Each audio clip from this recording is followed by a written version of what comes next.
আমি হাসপাতালে ছিলাম, খুবই গুরুতর অসুস্থ। আমি এখানে আওয়ামী লীগের কর্মী হিসাবে নামিনি। আমি বঙ্গবন্ধু আদর্শের সৈনিক, শেখ হাসিনার কর্মী এবং একজন মুক্তিযোদ্ধার সন্তান হিসাবে রাস্তায় নেমেছি। যারা আমরা মুক্তিযোদ্ধাকে ওন করি, আমরা সেই হিসাবে নেমেছি। আমরা দলীয়ভাবে এখানে নামিনি। আর যারা নামেন নাই, তারা কেন নামেন নাই সেটার ব্যাখ্যা তারা দিতে পারে। কেন আপনার খেলার ইচ্ছা নাই? সারা বছরের মানুষকে শুধু হুমকি দামকি দিচ্ছেন খেলা হবে খেলা হবে। এখন যান বাচ্চাদের সাথে খেলে।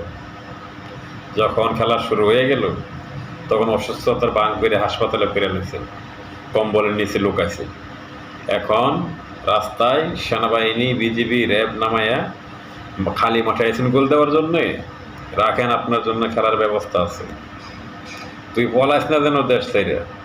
তোর সাথে খেলার জন্য বাচ্চারা নামছে, বাবারা নামতে হবে না। তোর সাথে শুধু বাচ্চারা খেলবে। তুই কত বড় খেলোয়াড় হইছস, তুই খেল। দেখ, তুই যদি এক বাপের সন্তান হস, তুই পলাইস না দেশ ছেড়ে। তুই পলাবি না যেন। তোর সাথে খেলা হবে, বাচ্চারা খেলবে শুধু তোর সাথে।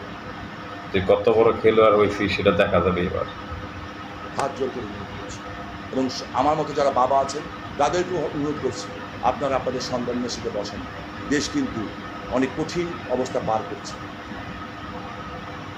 এসব অনুরোধ করে বাঁচতে পারবি না রে।